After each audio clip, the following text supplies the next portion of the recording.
Hello students, today we are going to study chapter number 4, Materials, Metals and Non-Metals of class 8 Science. In the last class we saw about the introduction of materials. Later we studied about the physical properties of metals. Today we will move forward to the next topic, that is the physical properties of non-metals. The physical properties of metals and non-metals are different. Physical property is nothing but the outward appearance of any substance, as I told you in the last class.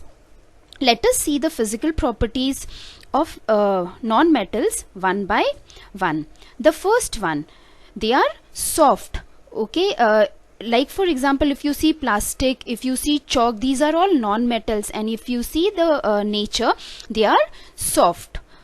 The second one, except for diamonds. There is always an exception. In case of metals also we saw there might be few non-metals which may show a different property. Okay, the next one is brittle. Brittle means they break easily. If you drop them, they are going to break, but this is not the case in case of metals.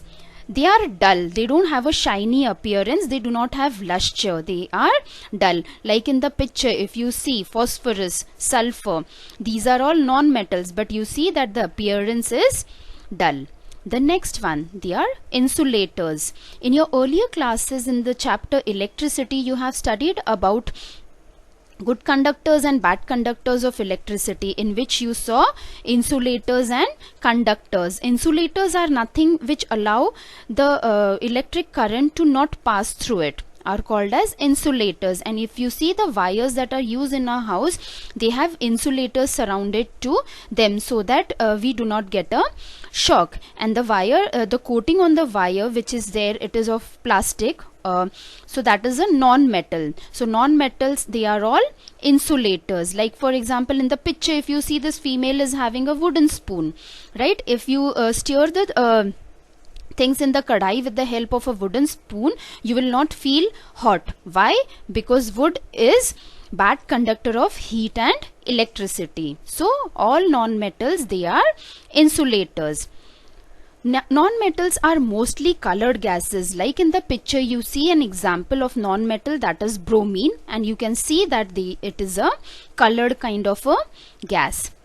They have a particular odor. All non-metal will have a odor or a pungent smell. What do you mean by a pungent smell? The smell which pinches your nose. Like for example, the smell of the vinegar. Okay, so these are all the properties that you saw of non-metals. One thing, this is just an added information, the last point that I have mentioned, chemical properties of non-metals. It depends upon why gain electron to form bonds. Why these properties are different? Because they have the capability to gain electron form bonds. Okay, which you will now study you saw in your the physical further properties classes of in metals details. as well as non-metals separately. Let us combine and understand them in a differentiate form. Let me tell you first about the metals. They have luster, they are good conductors, they have high melting point, they are high in density, malleable, can be drawn into sheets, ductile, can be drawn into wires, they are usually solid at room temperature, they are opaque as a thin sheet, and sonorous. I hope you know the meaning of sonorous. Sonorous means they are capable of making a sound when you hit them or when you bang them. Like for example, if I bang a steel plate, it is going to make a noise. The bell in the mandirs, when you bang it, it makes a noise. So this is a property of metals. Let's move to the non-metals. They are dull in appearance, they are poor conductors of heat and electricity, they are non-ductile. You cannot draw them into thin sheets or wires, right? They are brittle, they are soft, okay? They break easily. They may be solid, liquid or gaseous, right? Transparent as a thin sheet, and they are non-sonorous. So they do not make a noise when you bang them. For example, chalk, if I bang, you will not get a sound. If I bang plastic sheet, it will not make a noise. So these are the differentiate points between the physical properties of metals as well as non-metals. Let's forward.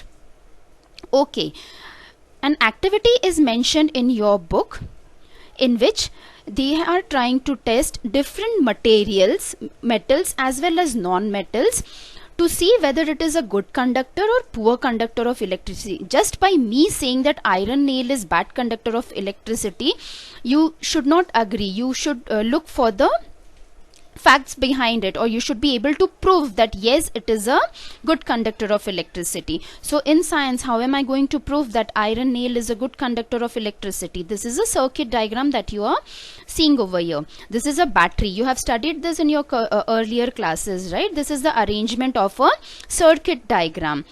A battery, connecting wires, a bulb, and an iron nail which is working as a switch over here. If I use an iron nail, if it is a good conductor of electricity, it will allow the current to pass through it and the bulb will glow. Is it not? So we will consider different materials which we will replace here with the iron nail, and we will see whether the bulb glows or it doesn't glow. If it glows, we conclude that it is a good conductor of electricity. If it does not glow, we conclude that it is poor conductor of electricity. The first example given in your book is iron nail. Now if I place a iron nail is a metal. All metals are good conductors of electricity. This is what you studied. If it is a good conductor, it will help the bulb to glow because current is going to pass through the circuit. So here I will write good conductors of electricity. You will mention with the pencil in your note textbooks, okay? Keep marking in your books. The next one is sulfur. Now, sulfur is an example of non-metal. You have studied that all non-metals are poor conductor of electricity. If I take sulfur over here, it will block the flow of current and it will not allow the current to flow through it because non-metals, they are insulators. Hence, I say that it is poor conductor of electricity. You will write over here poor conductor of electricity. The next example, coal piece. Now coal piece is again non-metal, and non-metals are said to be poor conductors of electricity. So again over here you will write poor conductor of electricity because if I place an iron over here, coal piece over here, it will not allow the current to pass through it, right? The last option is the copper wire. Now copper is a metal. As it a metal, it is a good conductor of electricity and it allows the flow of current to flow through it. Hence I say and mention over here that copper wire is a good conductor of electricity. Make sure you fill the table in your textbooks with the pencil. Let's move forward. Now that was all regarding the physical properties of metals and non-metals. Let us see the chemical properties of metals and non-metals. As metals and non-metals, they differ in their physical properties. Similarly, they also differ in their chemical properties. We will be studying about the different chemical properties based on their reaction with different substances, and we will compare the chemical properties of metals and non-metals. First we will see the reaction with oxygen, then the reaction with water, reaction with acids, displacement reaction, reaction with bases. We will study about them one by one in detail. Now before moving to the chemical properties and seeing the reaction, let me tell you a basic thing. This is a litmus test. You have already studied about this. Let me revise about it. See, this is a blue litmus paper, this is a red litmus paper, okay? If the blue litmus paper, it turns red, the solution is said to be acidic. If the red litmus paper turns blue, the solution is said to be basic. This is the basic thing about the litmus test which you should keep in your mind. Okay, the first part. Let me first see the reaction of metals with oxygen. Later we will see the reaction of non-metals with oxygen also. The first part. As you can see, if you see your books later, you will see this picture in your book. This is in the form of activity given in your book which explains the reaction of metals with oxygen. Now, what metal have we taken over here? This is nothing but the rust. Okay, different iron objects, if you see, when they are exposed to moisture in the air, they form a rust on the outer surface. If I remove this rust with the help of a knife or a blade or by simply rubbing it with a sandpaper and I collect it in a petri dish, this dish is called as petri dish, which is there in the chemistry lab. Okay, I have collected this rust in a petri dish. After that, I take a small amount of it and transfer it to a test tube like this. Right, this is a test tube, and I mix it along with a small amount of water to form a solution. Now, this solution has water plus rust in it, which is called as rust suspension. Okay, now I have to find whether it is acidic or basic. In order to find, what will I do? I will take small amount of it on a petri dish and I will test it with the help of red litmus paper. If the red litmus paper turns blue, it shows that it is basic in nature. As you can see in the picture, the red litmus paper is turned blue. Hence, I can say that metals, they are basic in nature. When iron was exposed to the moisture in the air, it forms metal oxides. Here it forms iron oxides. So this iron oxide, on mixing with water, when I test it with the help of the litmus paper, it turns blue, which further makes me to conclude that, keep this in mind, this is important, metallic oxides are basic in nature. Okay, you have tested with the help of this experiment. I hope this is clear for you all. Okay, let us understand this with the help of an example. Now this is a iron chain. It reacts with the oxygen in air. There is also some amount of moisture which is present in the air. After it reacts, it forms the rust. These are the chemical formulas of the different things. Fe is for iron, O2 is for oxygen, H2O is for water, right? And this is what compound it forms. Okay, let's move forward. Further, reaction of copper with moist air. It means the reaction of copper with oxygen again. This is the second example of reaction of metals with oxygen. You can see in the picture, this is a pipe. Okay, this is the pipe which is made up of copper. Or you also have some vessels in your house which are copper, right? Generally the vessels that your mama uses for puja. Okay. If they are not taken care of, you must have seen there is a layer of such a thing formed on it. A greenish coating is deposited on the surface of the copper level. Now, if I test this also similarly like I tested for rust, if I test this, it will turn the red litmus in blue, which says that this is basic in nature. Henceforth, it can be explained with an example. Similarly, copper, it reacts with water, carbon dioxide, oxygen to form corresponding copper hydroxide and copper carbonate. So, what you learned from this is all metal oxides are basic in nature, right? Now, okay, let us see the reaction of non-metals with oxygen. We saw the reaction of metals with oxygen. Now let us consider the reaction of non-metals with oxygen. Let us see an example over here, that is of sulfur. I will see how sulfur reacts with oxygen. Now how will I do it? As you can see in the picture, this is an deflagrating spoon, which is a bent kind of a spoon. Okay, which is used in the labs for testing. Here you can see the powder of sulfur, which is yellowish in color. I have taken it, right? After I take this, what will I do? I will heat it on a burner.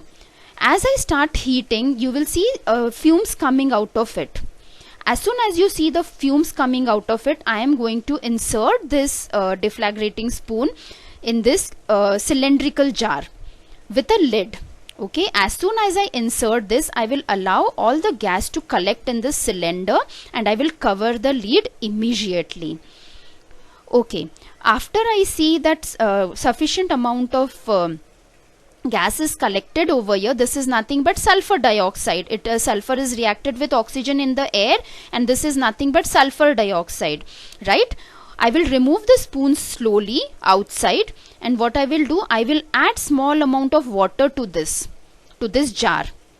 Okay, after I add small amount of water, what will I do? I will take the solution in a petri dish. This is a dish, and I will test it with the help of the litmus paper. I will take a red litmus paper and I will take a blue litmus paper. There is no change in the red litmus paper, whereas the blue litmus paper, it changes to red color, which says that it is acidic in nature. Hence, I can say that sulfur, which is a non-metal, it forms the corresponding oxide, right? Metallic oxides of non-metals are acidic in nature. We will see all together chemical properties of metals and non-metals one by one. This is just a revision, okay? Reaction with oxygen. Now, metal reacts with oxygen to form metal oxides. These oxides are basic oxides because they react with water to form bases. As you saw the reaction of iron and you also saw the reaction of copper. And in the earlier classes, you also have seen the reaction of magnesium ribbon, right? When you burn the magnesium ribbon, even there what happens? It forms magnesium oxide and later on reacts with water to form magnesium hydroxide, which is a base. So you can say that all metallic oxides are basic in nature, whereas for non-metals, if they react with oxygen, they form non-metallic oxides. These oxides are acidic oxides. Why? Because you saw that they react with water to form acids, as you saw in case of sulfur. This is the reaction which happens, right? Sulfur burns in the air to form sulfur dioxide. As I told you, when you were heating the deflagrating spoon, what happens? It was releasing a gas which is nothing but sulfur dioxide. When you collected this sulfur dioxide gas in the cylindrical jar, so it reacts with water.